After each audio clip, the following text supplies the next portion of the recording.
Chers amis, notre Seigneur Jésus est parfaitement lucide.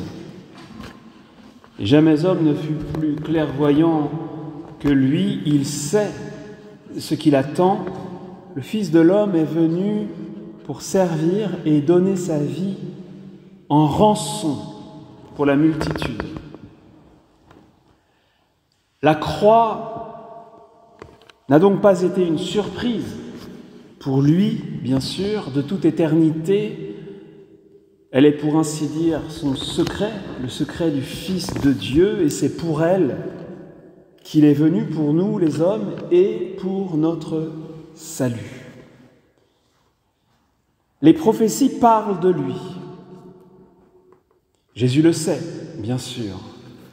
Il sait qu'il est le serviteur, qu'il sera broyé, que son tourment sera sans fond tant qu'il respirera encore sur la croix. Plein d'amour, il est, par le fait même, plein de sa croix. Sa passion le remplit. Il ne fait qu'un avec elle et il ne se lasse pas d'en parler, d'en instruire ses disciples qui, souvent, sont à côté de la plaque. Elle est, et ce sont ses mots aujourd'hui, la coupe qu'il faudra boire, le baptême dans lequel il sera plongé. En fait, Jésus de Nazareth est le premier de la croix de l'histoire de l'Église. Avant les saints Jean de la Croix, les Paul de la Croix, Thérèse, Bénédicte de la Croix, nous avons Jésus de la croix. Jésus de Nazareth est Jésus de la croix. Il est venu pour servir, donner sa vie. Il est venu mourir en offrant le parfait sacrifice de son corps et de son sang, sacrifice sublime de son corps splendide, de son sang précieux. Je voudrais dire ici que la croix qui fut l'éternel secret de Dieu, notre Sauveur, fut aussi l'âme de son âme. Souvenez-vous des mots de mon père spirituel. La passion de Jésus, c'est son amour. Pas de différence entre les deux. C'est là qu'éclate au grand jour l'infinie compassion de notre grand prêtre, ne faisant plus qu'un avec notre faiblesse, chargé de tous nos péchés. La croix, avec tout ce qu'elle signifie, est bien l'âme de son âme, l'âme de l'agneau. Elle fut aussi, par conséquent, l'âme de sa prédication, cela va sans dire. Et c'est la raison pour laquelle notre prédication doit essentiellement être kérygmatique. C'était le thème du week-end auquel vous avez participé il y a 8 jours, me semble-t-il, au moins pour quelques-uns d'entre vous. L'esprit qui portait la prédication de Jésus doit aussi porter la nôtre. La passion, cet ultime service de Dieu dont il est question aujourd'hui dans les lectures, doit être l'âme de notre prédication. Et je voudrais en soulever un aspect déterminant. Le cardinal Cantalamessa disait que pour être un bon prédicateur, il faut aimer Jésus. Car seul celui qui est épris de lui peut proclamer son nom avec une intime conviction. On ne parle avec transport que de ce dont on est tombé amoureux. Le fait est que, lorsqu'on est amoureux, on peut même se mettre à écrire des poèmes. Même les ados s'y mettent. Quand on est épris de quelqu'un, des pensées belles, des paroles belles naissent en nous. Mon cœur a frémi de paroles belles, dit le poète du psaume 45. Eh bien, ce sont ces paroles belles de nos cœurs frémissants qu'il nous faut publier. Rien ne devrait être plus beau qu'une belle homélie. Toujours, quand nous ouvrons la bouche, nous devrions tenter, essayer d'offrir au monde ce que nous avons de plus beau. Un peu comme si c'était pour nous la dernière occasion d'annoncer celui que nous aimons.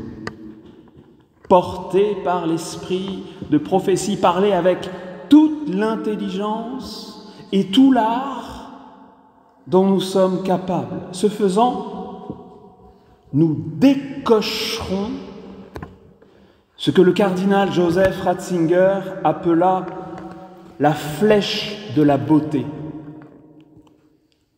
La flèche de la beauté qui est la flèche de Jésus, la flèche de la beauté de Jésus. Durant un meeting en 2002, le préfet de la Congrégation pour la doctrine de la foi enseignait donc, je cite, « La beauté blesse, mais c'est précisément en cela qu'elle rappelle l'homme à sa destinée ultime. La vraie connaissance, c'est d'être frappé par le dard de la beauté qui blesse l'homme, être touché par la réalité, par la présence personnelle du Christ lui-même. La rencontre avec la beauté peut devenir la flèche qui blesse l'âme et lui ouvre les yeux. Dans la passion du Christ, l'expérience de la beauté a reçu une nouvelle profondeur, un nouveau réalisme. Celui qui est la beauté même s'est laissé frapper au visage, cracher dessus, couronné d'épines. Mais c'est précisément dans ce visage défiguré qu'apparaît la beauté authentique, extrême, la beauté de l'amour qui va jusqu'au bout. Le cardinal, le bien-aimé cardinal, terminait son intervention en rappelant que la beauté qui sauvera le monde, selon la formule prophétique de Dostoïevski dans l'Idiot, n'est autre que celle de Jésus, le serviteur qui donne sa vie.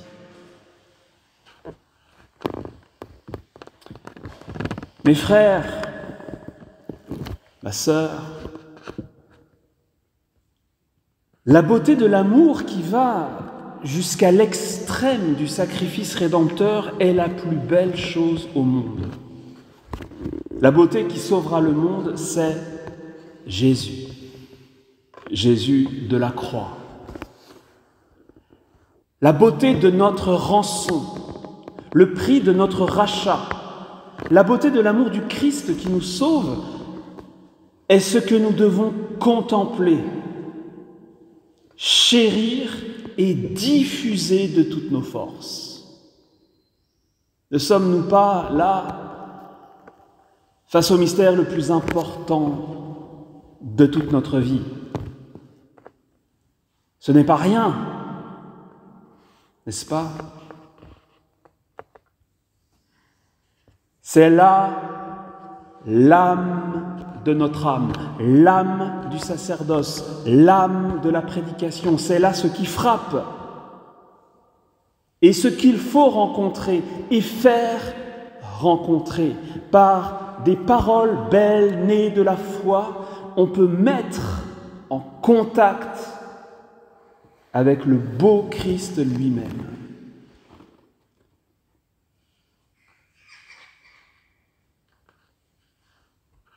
Si, comme l'affirmait Benoît XVI, être réellement théologien, c'est voir le mystère de Dieu et l'annoncer, on pourrait dire qu'être prédicateur, c'est voir la beauté du Sauveur et la proclamer. Alors, à vos arcs et à vos flèches, à vos feuilles et à vos stylos, que cette semaine soit un festival et que fuse de partout la flèche qui blesse. Envoyez dans nos cœurs, envoyez dans mon cœur des rayons brûlants de beauté. Comme Jésus fut et demeure touché en plein cœur par la flèche de la beauté du Père. Que les nôtres soient transpercés par la splendeur de la croix. Amen.